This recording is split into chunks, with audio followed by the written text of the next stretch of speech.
Hello everyone, welcome back to electrical JE education. Guys, अगर आप SSC JE 2026 target कर रहे हो और आप कंफ्यूज्ड हो कि प्रिपरेशन कहाँ से स्टार्ट करें, किस सब्जेक्ट को ज़्यादा टाइम दें, कौन से चैप्टर सबसे ज़्यादा इंपॉर्टेंट हैं और कौन से टॉपिक से बार बार क्वेश्चंस रिपीट हो रहे हैं, तो आज का ये लेक्चर आपके लिए गेम चेंजर होने वाला है। क्योंकि इस वीडियो में हम डिस्कस करेंगे एसएससी जेई इलेक्ट्रिकल 2025 का कंप्लीट प्रीवियस ईयर एनालिसिस, जिसमें हम subject wise weightage, chapter wise weightage, कौन से चैप्टर सबसे ज़्यादा इम्पॉर्टेंट है और किस सब्जेक्ट से मैक्सिमम क्वेश्चंस आए हैं और 2026 एस्पिरेंट्स को किस स्ट्रेटेजी के साथ प्रिपरेशन करनी चाहिए ताकि टेक्निकल में 90+ मार्क्स टारगेट किए जा सके।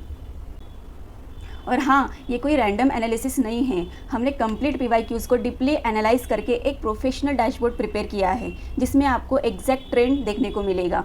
तो वीडियो को लास्ट तक ज़रूर देखना, क्योंकि लास्ट में मैं आपको एक स्मार्ट प्रिपरेशन स्ट्रेटेजी भी बताऊंगी जिससे आप अपनी प्रिपरेशन को प्रॉपर डायरेक्शन दे पाओगे। तो गाइज, आपको डैशबोर्ड पे दिख रहा होगा SSC JE electrical 2025 PYQ analysis dashboard, जहाँ पे आपको subject wise, chapter wise question weightage analysis मिल जाएगा। ठीक है, इसमें हाँ, अब देखिए यहाँ पे जो है टोटल 8 सब्जेक्ट से आप डैशबोर्ड पे दिख रहे हैं। 8 सब्जेक्ट से मोस्ट इंपॉर्टेंट सब्जेक्ट जो है वो पावर सिस्टम है और मोस्ट इंपॉर्टेंट चैप्टर जो है वो ट्रांसमिशन एंड डिस्ट्रीब्यूशन है। और एक चीज़ आप यहाँ पे नोटिस कर रहे होंगे कि पावर सिस्टम के मतलब ओवरऑल एसएससी जेई 2025 में ओवरऑल अगर ऑल शिफ्ट्स की बात करें तो 102 क्वेश्चंस ये पूछे गए हैं पावर सिस्टम के, और उसमें भी जो चैप्टर से पूछे गए हैं वो है ट्रांसमिशन एंड डिस्ट्रीब्यूशन से 62 क्वेश्चंस। तो आप देख सकते हैं गाइस कि पावर सिस्टम कितना मतलब हाई वेटेज वाला सब्जेक्ट आता है। और अगर आप नीचे आएंगे डैशबोर्ड पे तो आपको यहाँ पे फिल्टर सब्जेक्ट्स करके आएगा। यहाँ पे आप देखेंगे तो यहाँ पे टोटल 8 सब्जेक्ट्स हैं। ठीक है, आप एक एक करके एक्सप्लोर कर सकते हैं, पर हम बात करेंगे आज 3 जो मेजर सब्जेक्ट्स हैं, पावर सिस्टम, मशीन्स, नेटवर्क, क्योंकि इन्हीं में से सबसे ज़्यादा क्वेश्चंस पूछे गए हैं। आप यहाँ पे भी देख सकते हैं इस फ्लो में power system, electrical machines, basic electrical या नेटवर्क थ्योरी। तो चलिए गाइस देखते हैं। सबसे पहले बात करते हैं पावर सिस्टम की। तो पावर सिस्टम पे मैंने अभी यहाँ पे एक्सप्लोर करी, तो पावर सिस्टम पे क्लिक किया तो वहाँ पे हम देख सकते हैं नीचे अगर डैशबोर्ड पे आते हैं तो यहाँ पे चैप्टर इंपॉर्टेंस वाला आएगा आपको। तो यहाँ पे ट्रांसमिशन एंड डिस्ट्रीब्यूशन के आप देख सकते हैं 62 क्वेश्चंस पूछे गए हैं। ठीक है, उसके बाद जो आता है वो इकोनॉमिक्स ऑफ पावर जनरेशन के 13 क्वेश्चंस। तो आप देख सकते हैं कि ये 2 जो चैप्टर्स है पावर सिस्टम के सबसे मेजर वाले हैं। जो लो प्रायोरिटी पे है वो power system stability, transmission line, इसे आप स्किप भी करें तो भी चलेगा अगर आपके पास टाइम है या फिर आप पहले ही प्रिपरेशन कर चुके हैं इसकी, तो आपको सिर्फ रिवीजन करना है तो कोई बात नहीं। पर अगर आपको इसे अलग से टाइम देना है तो आप मेरे ख्याल से आप इसे स्किप करें तो ठीक रहेगा, क्योंकि इसमें आप टाइम अगर वेस्ट कर रहे हो तो इसकी जगह आप नॉन टेक में अगर देंगे तो फिर आपका मैनेज हो जाएगा। तो आगे यहाँ पे देखते हैं चैप्टर की प्रायोरिटी भी आपको दिखाई देगी यहाँ पे, transmission and distribution, economics of power generation, ये सब। अब ये तो बात होगी पावर सिस्टम की। हम बात करते हैं अभी मशीन्स की। तो मशीन्स में भी अगर आप देखेंगे यहाँ पे चैप्टर्स में तो ट्रांसफॉर्मर से 25 क्वेश्चंस पूछे गए हैं। ठीक है, और फिर आता है single phase motor and special machines, फिर आता है 3 phase induction motor, DC motor, ये सब आता है। आप इस तरीके से भी मतलब इस डैशबोर्ड का आप रेफरेंस ले करके आप स्टडी कर सकते हैं अच्छे से, मतलब कम टाइम हो तो भी आप प्रिपेयर कर सकते हैं अच्छे से यहाँ से अगर रेफरेंस लेते हैं तो ये आप इस तरीके से इस फ्लो में भी आप देख सकते हैं यहाँ पे। ठीक है, ये हुआ मशीन की बात। ठीक है, अभी नेटवर्क थ्योरी या फिर हम बेसिक इलेक्ट्रिकल की बात करते हैं। इसमें भी आप देख सकते हैं कि 92 क्वेश्चंस पूछे गए हैं टोटल। फिर जो मोस्ट इंपॉर्टेंट सब्जेक्ट जो अभी बेसिक इलेक्ट्रिकल की बात कर रहे हैं, और चैप्टर जो है वो एसी सर्किट है जो कि 39 क्वेश्चंस पूछे गए हैं। चलिए देखते हैं इसमें कौन कौन से चैप्टर्स इंपॉर्टेंट हैं। अब इसमें बात आती है एसी सर्किट जो कि 39 क्वेश्चंस, फिर नेटवर्क एलिमेंट्स 20 क्वेश्चंस, और नेटवर्क थ्योरम्स जैसे सुपरपोजिशन है, नोडल एनालिसिस है, नॉर्टन्स है, ये सब इसमें पूछे गए हैं। आप देख सकते हैं इलेक्ट्रिकल नेटवर्क्स है ये सब। और जो लो प्रायोरिटी वाला है इलेक्ट्रोमैग्नेटिज्म, इसमें ज़्यादा टाइम ना भी दिए तो भी चलेगा, आपका 1.1% टोटल में से पूछे गए हैं। आप इस फ्लो में भी देख सकते हैं इसे। ठीक है, तो आपको सबसे ज़्यादा एसी सर्किट में फोकस करना पड़ेगा अगर बेसिक इलेक्ट्रिकल का करना है तो ये तो बात हुई 3 सब्जेक्ट्स की।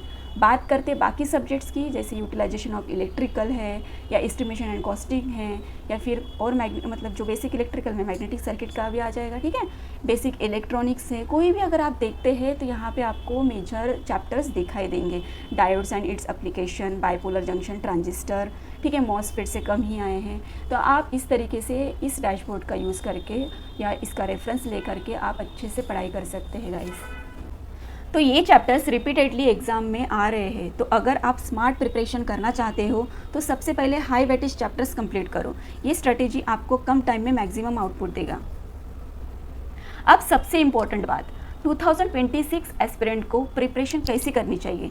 गाइज मैं आपको एक सिंपल स्ट्रेटेजी बताती हूँ। देखिए, आप डैशबोर्ड के नीचे अगर आएंगे ना, तो यहाँ पे आपको एक और चीज़ दिखाई देगा। यहाँ पे स्मार्ट इनसाइट एनालिसिस में हाई वेटेज सब्जेक्ट तो पता चल गया, पावर सिस्टम है। मोस्ट इम्पॉर्टेंट चैप्टर जो है ट्रांसमिशन एंड डिस्ट्रीब्यूशन। टॉप 3 जो चैप्टर्स आते हैं, transmission and distribution, AC circuit, transformer, ये तो करना ही है आपको, ठीक है। 31.5% टोटल में से मतलब ये 3 ही चैप्टर कवर कर रहे हैं। फिर अगर बाकी ओवरऑल चैप्टर्स की बात करें, सब्जेक्ट्स की बात करें, तो ये 3 सब्जेक्ट्स जो है power system, electrical machine, network theory, ये 3 सब्जेक्ट 60% कवर कर रहा है पूरा। मतलब टोटल सब्जेक्ट से, मतलब 8 अगर सब्जेक्ट से आपके, तो उसमें से 60% ये 3 ही सब्जेक्ट्स आपके कवर कर रहे हैं। मतलब आप देख सकते हैं यहाँ पे कितने मेजर सब्जेक्ट्स है ये। फिर लो प्रायोरिटी चैप्टर्स जो work, power and energy, electromagnetism, power amplifiers, आप इसे स्किप करें तो भी चलेगा। और इम्पोर्टेंट पॉइंट्स आपको मैं बता देती हूँ कि यहाँ पे SSC JE and RRB JE अगर दोनों पे कोई फोकस कर रहा है स्टूडेंट, तो आप यहाँ पे देख सकते हैं कि ट्रांसमिशन एंड डिस्ट्रीब्यूशन से 62 क्वेश्चंस तो पूछे गए हैं, एसी सर्किट से, ट्रांसफॉर्मर से। मतलब ये 3 चैप्टर्स मतलब एसएससी जेई के लिए भी इम्पोर्टेंट है और आरआरबी जेई के लिए भी इम्पोर्टेंट है। तो आप मतलब अगर दोनों के लिए जो अगर कंसिडर कर रहे हैं, मतलब एग्ज़ाम का प्रिपरेशन कर रहे हैं, तो आपके लिए ये डैशबोर्ड काफ़ी इंपॉर्टेंट है, ठीक है। और आगे अगर देखते हैं एग्जाम प्रिपरेशन स्ट्रेटेजी, यहाँ पे आपको दिखाई देगा कि हाई प्रायोरिटी किसको देनी है, मीडियम किसको देनी है, लोअर किसको देनी है, ठीक है। तो मस्ट मास्टर चैप्टर्स जो है ये सब हैं, इससे आपको करना ही है।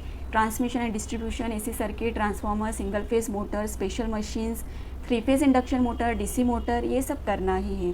फिर अगर मीडियम की बात करा तो मीडियम की भी ये सारे करने हैं, network elements and network theorems, diodes and it's applications, electromagnetism, ये भी करना है। फिर लोअर प्रायोरिटी पे जो चैप्टर्स आते हैं, इससे आप स्किप कर सकते हैं आपके अकॉर्डिंग, ठीक है, क्योंकि इसका वेटेज नहीं है। तो आप इसमें टाइम क्यों दें, क्योंकि अगर आपके पास आपने पहले ही इसका प्रिपरेशन कर चुके हैं, तो सिर्फ और सिर्फ आपका रिवीजन टाइम रहेगा इसमें, तो रिवीजन आप कर सकते हैं इसका।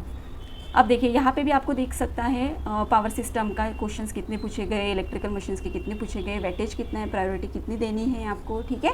ये सब आपको इस डैशबोर्ड में सब चीज़ मिल जाएगा। आप इसको PDF फॉर्मेट में भी इसको एक्सपोर्ट कर सकते हैं। अब सबसे इम्पोर्टेंट बात, 2026 एस्पिरेंट्स को प्रिपरेशन कैसे करनी चाहिए। गाइस मैं आपको एक सिंपल स्ट्रेटेजी बताती हूँ। हाई वेटेज सब्जेक्ट्स पे फोकस करो, उनके टॉप चैप्टर्स कंप्लीट करो, PYQ सॉल्व करो topic wise, daily revision compulsory करो। और अगर आप जेन्युइनली इस एनालिसिस को फॉलो करते हो, तो टेक्निकल सेक्शन में 90+ मार्क्स टारगेट करना बिल्कुल पॉसिबल है। गाइस एक और इम्पॉर्टेंट बात, आप इस कंप्लीट एनालिसिस को रेफरेंस मटेरियल की तरह यूज़ कर सकते हो और इस डैशबोर्ड को PDF फॉर्मेट में भी एक्सपोर्ट कर सकते हो। आपको ब्लॉग चैनल का लिंक डिस्क्रिप्शन में मिल जाएगा, आप वहाँ से भी एक्सपोर्ट कर सकते हो। चैप्टर वाइज आप कर सकते हैं, वहाँ आपके अकॉर्डिंग वहाँ पे PDF फॉर्मेट में आप डाउनलोड कर सकते हो, या फिर आपको टेलीग्राम चैनल पे भी PDF फॉर्मेट में अवेलेबल कर दिया जाएगा। तो टेलीग्राम चैनल ज़रूर ज्वाइन करना, क्योंकि इसमें हम डेली 10 PYQs क्वेश्चंस करवा रहे हैं, हाई वेटेज चैप्टर प्रैक्टिस करवा रहे हैं, डेली कंसेप्ट चार्ट्स दे रहे हैं, infographics, revision notes, PYQs discussion, ये सब हो जा रहा है, ताकि आपकी रिवीजन भी स्ट्रांग हो और कंसिस्टेंसी भी मेंटेन रहे। गाइज याद रखो, SSC JEE एक ऐसा एग्ज़ाम है जहां स्मार्ट प्रिपरेशन हार्ड वर्क से ज़्यादा इंपॉर्टेंट होता है। अगर सही डायरेक्शन में प्रिपरेशन करते हो, PYQs एनालाइज करते हो और रिवीजन कंसिस्टेंट रखते हो, तो सिलेक्शन डेफिनेटली पॉसिबल है। बस कंसिस्टेंसी मत तोड़ना। तो गाइज़ मुझे होप है कि आपको ये complete SSC JEE 2025 PYQ analysis lecture आपको डेफिनेटली हेल्पफुल लगा होगा। अगर वीडियो अच्छी लगी हो तो लाइक ज़रूर कर देना, कमेंट करके बताना कि नेक्स्ट किस एग्ज़ाम की एनालिसिस चाहिए, जैसे SSC JEE, RRB JEE, state AE JEE, GATE या किसी और एग्ज़ाम का जो डिटेल एनालिसिस हम करके लेकर आएंगे आपके लिए।